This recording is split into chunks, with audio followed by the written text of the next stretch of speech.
What's up, One Piece fans? It is time for the latest chapter review for the latest piece of One Piece, chapter 1107. Now,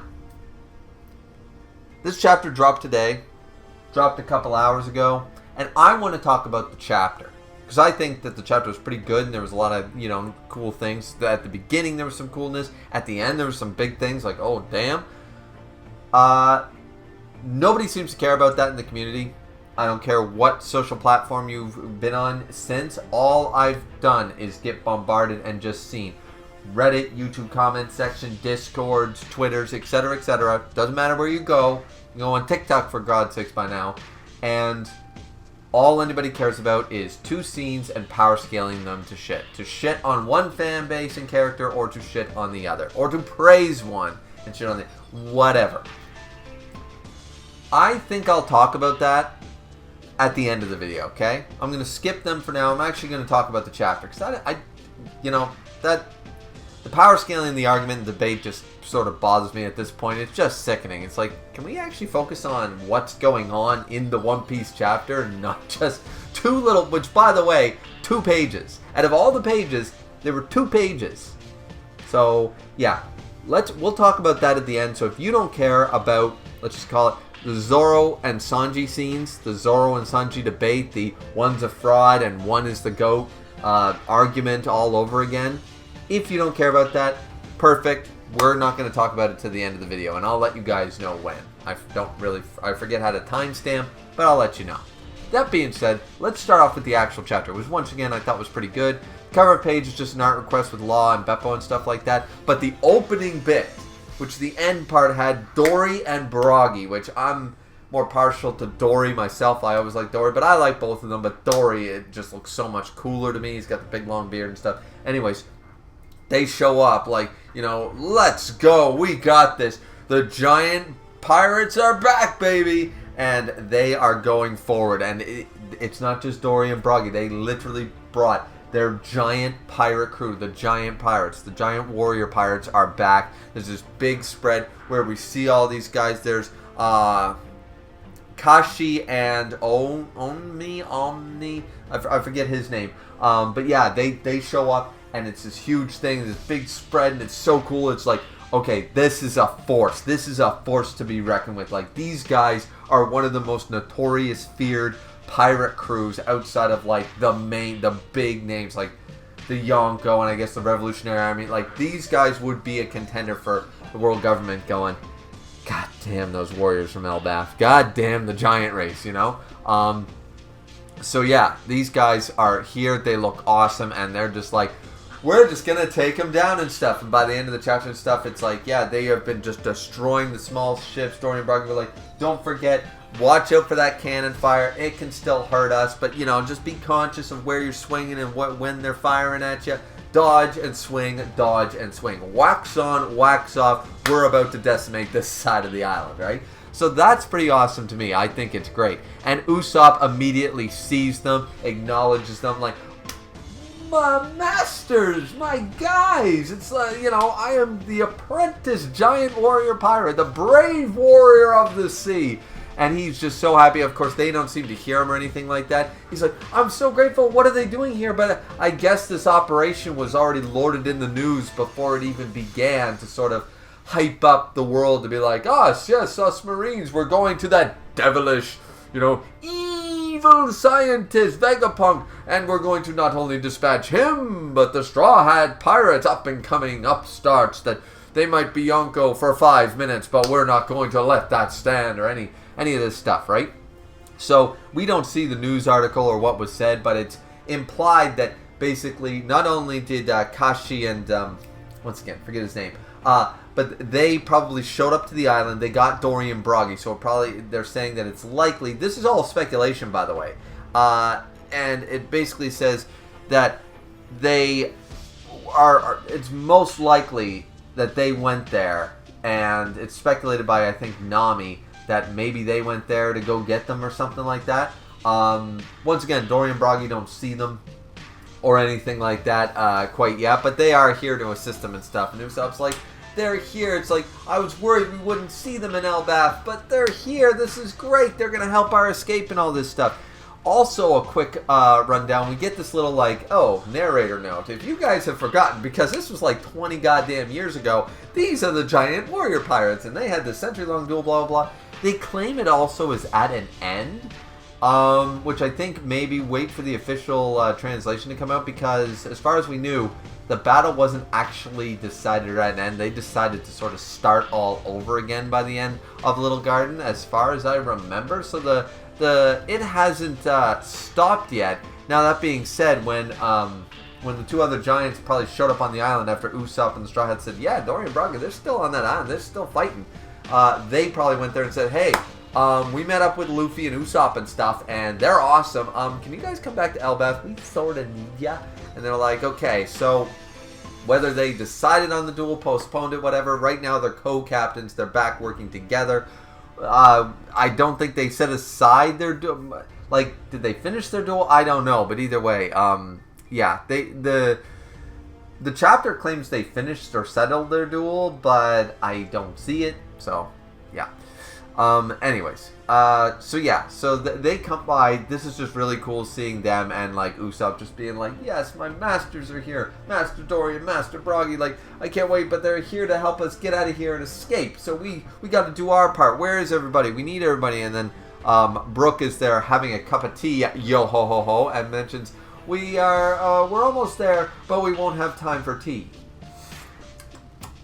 Meanwhile, he's drinking a cup of tea, and Lilith is just freaking out. It's like, literally, this guy does not have a brain, and it's like, yo ho ho ho, actually, I do have a brain, yo ho ho ho. But yeah, so Lilith is trying to figure out a way to get there. Jinbei is flying off, going to pick up Zoro, saying, wasn't really the time to pick fights, though I don't really think that was Zoro's choice. We come into the scene once again.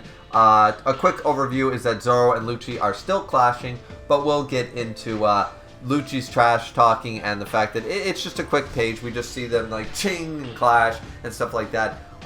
And Lucci's in his hybrid, mode sort of idea, and neither one seemingly is getting an upper hand yet. Though Zoro claims that he is going to, I'm going to basically finish you off now. And once again, it's probably one of those moments where next chapter or two we'll see Zoro pull out the bandana, put it on, name attack, and then escape with Jinbei. Without finishing off Lucci completely, but just getting one named attack in, it'll be good enough. So, anyways, but we'll talk about that scene, how the community sees it and stuff like that, and we'll move on from there. So, either way, we jump back, and it's all the battleships and stuff like that, all these Buster Call guys, the giant warrior pirates are just still decimating them, still beating the crap out of them and stuff like that. We also see that the PXs are, of course, still under Bonnie's orders, and they're a blast, and they're like, target and fire the PXs. It's like, we're wasting our ammo and our time, and what a fell twist of fate that right now we're spending all our energy fighting off our own, like, military force. Like, this is ridiculous, right? So we jump back to the main scene with, Luffy is transformed. He's back up from all his food and stuff. He's in gear 5th. He's in his Nika form. He's ready to go. Get a big double page spread explaining everything where, Luffy's like, well, why are you crying? What's with the waterworks, Bonnie, and stuff? He's like, why wouldn't I be crying? Like, you're Nika. Like, I've been looking for you. My dad's been looking for you. Like, what? And he's like, well, I've been here the whole time. But not in that form. You're Nika. He's like, Nika? And he says it wrong. Like, Nika? Who's that? And, Nike? Who's that? So, it's like, I don't know. But either way, he goes, and by the way, what was with that punch before? Like, it looked big, but it didn't do anything. It's like, well, that's me trying to be you, dumbass. And he's like, oh, well, I guess, or Bonnie or somebody. Anyway, it does lead to, I like the conversation where Bonnie's like, you're Nika. I've been looking for you this whole time, and, like, I've imitated, like, my punches, my form is imitating you in the way I thought that you would fight and stuff like that. He's like, oh, well, I can teach you how to throw a punch. This is how you throw a punch.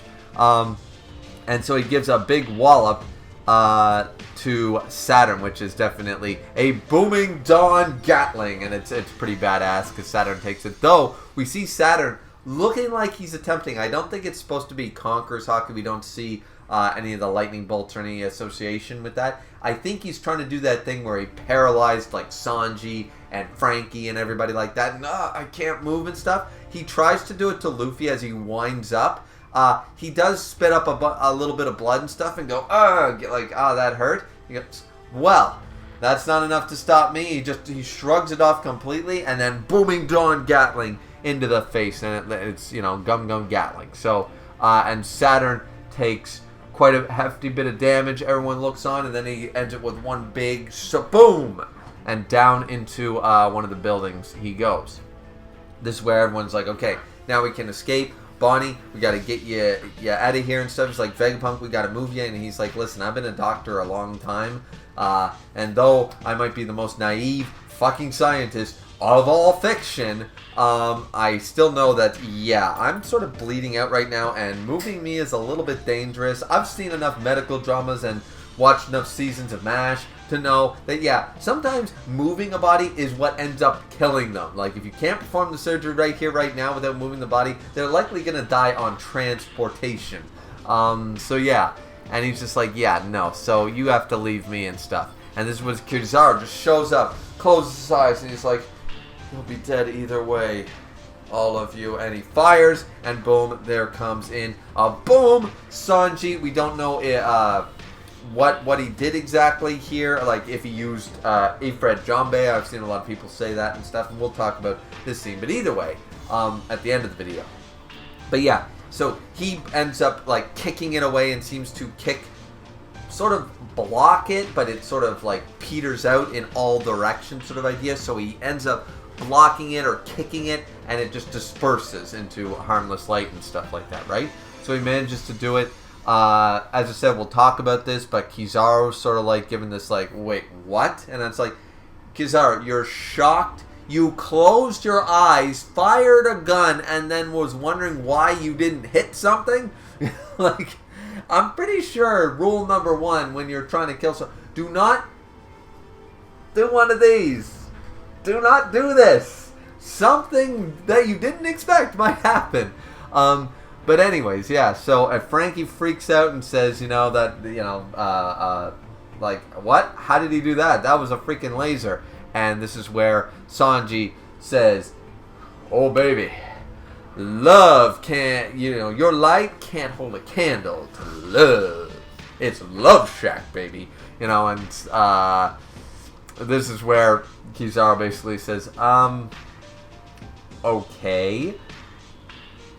Remember how, religious groups do book burnings and stuff like that? I'm just thinking that Family Guy scene with Brian and Meg, throwing away, Darwin's theory and, evolution and, logic for third graders and stuff like that.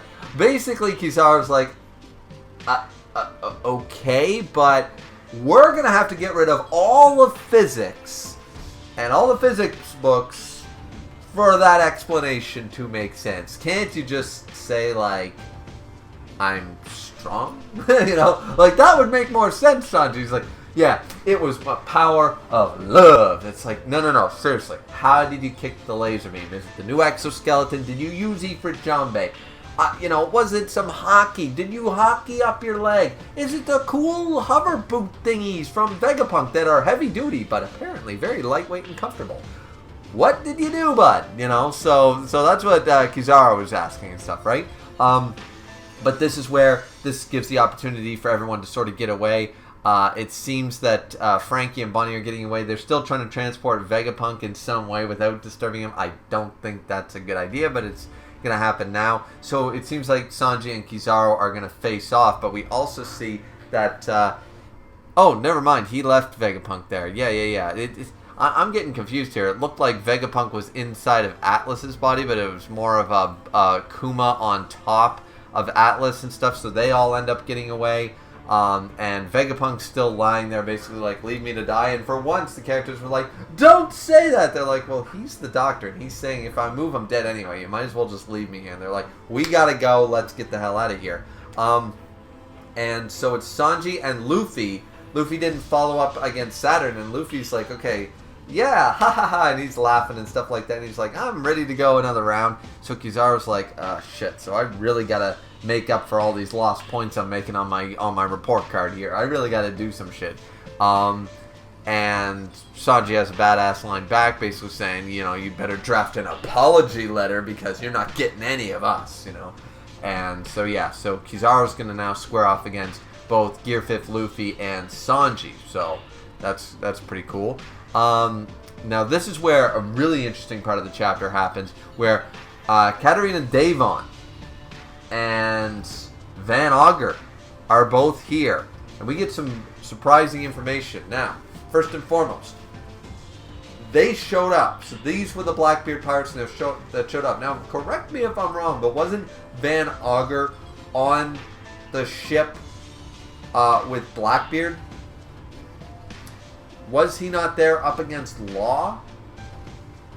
I was pretty sure he was there up against Law. So Van Augur, granted, at first I was like, well, he can warp all over the place. But clearly whatever happened, the timeline's not exactly screwed up, but clearly they've been very busy, because even if he can warp, he himself even says, and Egghead isn't really that big an island, and we get the reveal that he hasn't actually mastered the fruit yet, so he can only warp about an island's worth, from the middle of the island to about the edge of the island. So he can warp about half of a small to medium island's worth. So he can't just warp, you know, from here to Marijois or something like that, right? So he's got still some work to do on his fruit, which makes sense. The fact that these guys, they got all these devil fruits is great, but the idea that they could master them inside of the 2 years is just a little ridiculous, right? We assume, at bare minimum, let's just say that he got his fruit 2 years ago, right after Marineford, at the most. He's had a little over 2 years to master it. It takes a long ass time with your fruit to master it. And yeah, you could say that maybe one or two of them on Blackbeard's Titanic captains are prodigies, but all of them? Really? No, I wouldn't say so. So this actually made a lot of sense to me and is pretty cool. But they showed up. It's just the two of them, right? So this is where Katarina Devon basically is there, just sort of talking a bit of trash, like, well, you know, see, one of the elder stars, not only out of Marijois, out of your lordly castle, but down here in the dirt with us peasants. Look at you now. And what kind of a delicious power do you have? I find this quite interesting.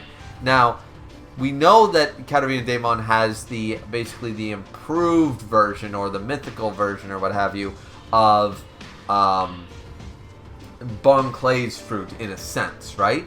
So she's there, and she's going to, we see her just touch one of the legs of Saturn, of Saint Saturn. Just has a quick little, like, oh, you know, it's nice to see you and stuff like that, and taps and says mission complete, noticing the power and stuff like that. So once again, I don't think it has anything to do with taking any of Saturn's like weird eye power or freezing power, or taking his devil fruit or whatever this spider form is, or anything like that. But the idea of taking touch, boom, now she can transform into one of the Gorosei. She can transform into Saint Saturn. I think Saturn, if he's not aware of this, is about as stupid or as naive as Vegapunk. Should recognize that she has the nine-tailed fox fruit. Though, that being said, the only ones who know that are Gecko Moria and us, the readers, as far as I know. So, would Saturn know about that? Would Saturn realize that? So this could end up being very dangerous if they don't have the intel on which fruits the Titanic captains have obtained at this point, right? So there is that. And this is where, so Van Augur and them are basically talking, and Saturn is already recovered from his wounds. Like, this man is just recovering. It once again leads into the theory that the immortal surgery was performed on them. seeming like the most likely theory. Granted, Oda could come up with anything at this point, and he's like just having this casual conversation, basically saying like, I'm surprised that a level 6 escapee like yourself would actually would choose to be a follower. And she basically says, Teach is special. And Saturn responds by saying, as is his lineage. The whole he's related to rocks thing is pretty coming up pretty high now, or a relation to maybe Joy Boy or something like that. So obviously the Titanic captains have been told what family, like what superior genes Blackbeard was born with, what noble destiny or evil destiny he's been birthed under, what like corruption of the North Star was he born under, right? So they basically confirm that you know, well we know too. We're all in on the secret. We don't get to find out the secret, but we know the secret that there is one. So basically Saturn's already recovered and going, so what are you guys actually trying to accomplish with all these little stunts you've been pulling? And Van Auger answers with the world. Just straight up simple. We want the world, pretty much. Like that's the end goal is to world domination, rule the world, right?